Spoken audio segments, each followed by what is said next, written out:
নমস্কার বন্ধুরা, চলে এসেছি আবার একটি নতুন ভিডিও নিয়ে। তো তোমরা দেখছো আমি আলু বেগুনগুলোকে লম্বা লম্বা করে কেটে নিয়েছি। মাছ নিয়েছি কয়েক পিস, টমেটো নিয়েছি। তো মাছগুলোকে আমি লবণ হলুদে মাখিয়ে নিয়েছি। এবার মাছগুলো ভেজে নেব।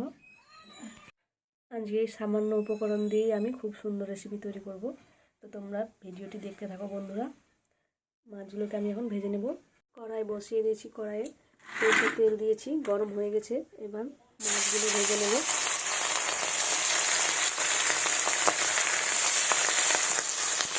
মাছগুলো ভেজে নেব, মাছগুলোকে উল্টে দেবো।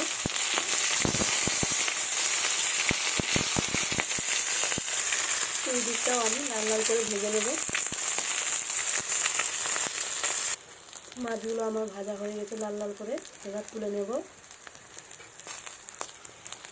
ওই একই তেলে বেগুনগুলো আর আলুগুলো ভেজে নেব।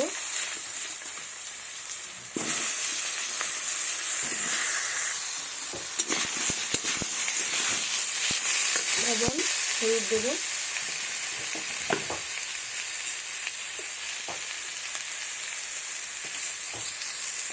এবার কিছুক্ষণ এটাকে ভেজে নেব। আর একটু তেল দেবো,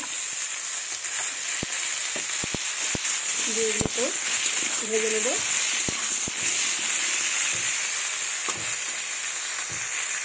তো এই দেখুন বন্ধুরা, আমার আলু বেগুনগুলো ভাজা হয়ে গেছে খুব সুন্দরভাবে, দেখুন। তো এবার আমি এগুলোকে তুলে নেব। তো এবার কড়াইয়ে সরিষার তেল দেব।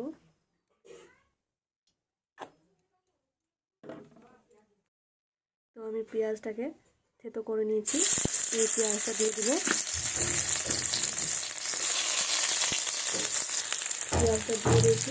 এবার আমি পাঁচ ফোড়ন দেবো, ভালোভাবে নেড়ে নেব।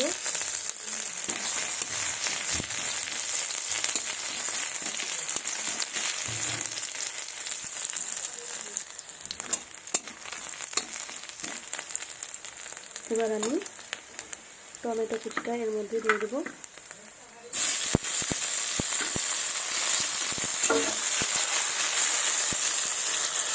টমেটো কুচি দিয়ে দিয়েছি। আমি শিলনোড়ায় শুকনো লঙ্কা বাটা, আদা বাটা, জিরা বাটা বেটে নিয়েছি।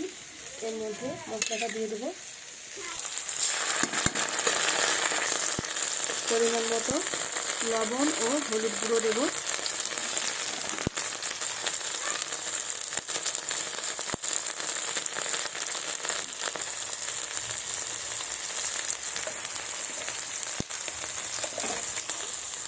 এবার ভালোভাবে মশলাটাকে কষিয়ে নেব। অল্প একটু জল দেব।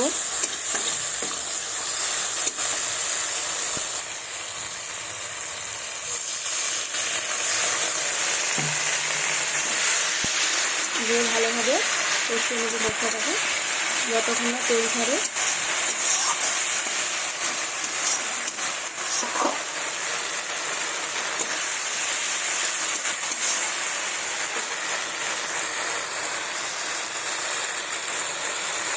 হচ্ছে তো এবার আমার কষানো হয়ে গেছে। এবার আমি আলু বেগুনগুলো এর মধ্যে দিয়ে দেবো, ভেজে রাখা।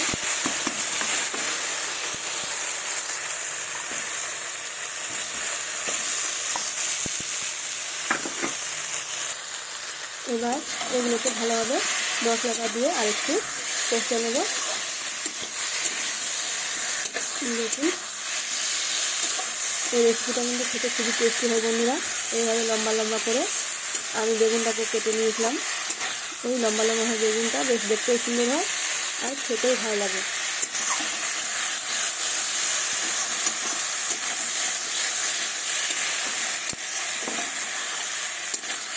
দেখুন খুব সুন্দর হয়েছে।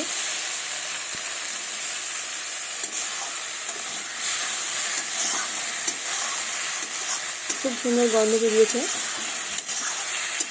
তোমরা অবশ্যই রেসিপিটা একবার ট্রাই করে দেখো বন্ধুরা। অল্প মাছ দিয়ে এই রেসিপিটা কিন্তু খেতে বেশ লাগে।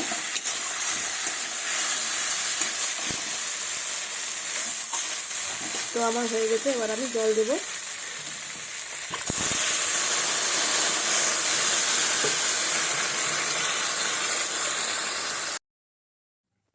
তো আমি জল দিয়েছি, এই দেখুন কি সুন্দর হয়েছে দেখতে। এবার কিছুক্ষণ আমি ফুটতে দেবো।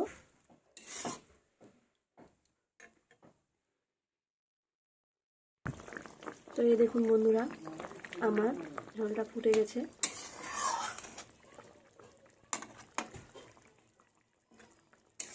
দেখতেই পাচ্ছ ঝোলটা ফুটে গেছে। আর এই গোটা গোটা বেগুনও আছে, খুব সুন্দর। বেগুনগুলো সব সিদ্ধ হয়ে গেছে, সব কিছু সিদ্ধ হয়ে গেছে। এবার আমি মাছটা দিয়ে দেব। মাছটা দিয়ে দিয়েছি। এবার আরও কিছুক্ষণ হতে দেবো। ততক্ষণে তোমরা যারা যারা আমার চ্যানেলটি এখনও সাবস্ক্রাইব করোনি, প্লিজ আমার চ্যানেলটি সাবস্ক্রাইব করো, লাইক কমেন্ট শেয়ার করো এরকম নতুন নতুন রেসিপি দেখার জন্য। প্লিজ বন্ধুরা আমার পাশে থেকো, তোমাদের ভালোবাসা আমার খুবই প্রয়োজন। তো প্লিজ বন্ধুরা আমার পাশে থেকো। তো আরও কিছুক্ষণ হতে দেব এটাকে। তো এই দেখুন বন্ধুরা কি সুন্দর হয়েছে। এবারে যে টাটকা ধনের পাতা আমি এর মধ্যে ছড়িয়ে দেব, আরও সুন্দর হয়ে যাবে। এই দেখুন আমার গোটা গোটাই কিন্তু বেগুনটাও আছে, মাছও আছে, আলুও আছে গোটা গোটা। তো আমার হয়ে গেছে বন্ধুরা। আমার ভিডিওটি এখানেই শেষ হচ্ছে। তো তোমাদের অবশ্যই রিকোয়েস্ট রইল, অবশ্যই হলো এরকম একবার রেসিপি ট্রাই করে দেখো, খেতে কিন্তু খুবই স্বাদ লাগবে। তো ধন্যবাদ বন্ধুরা, দেখা হবে পরবর্তী ভিডিওতে।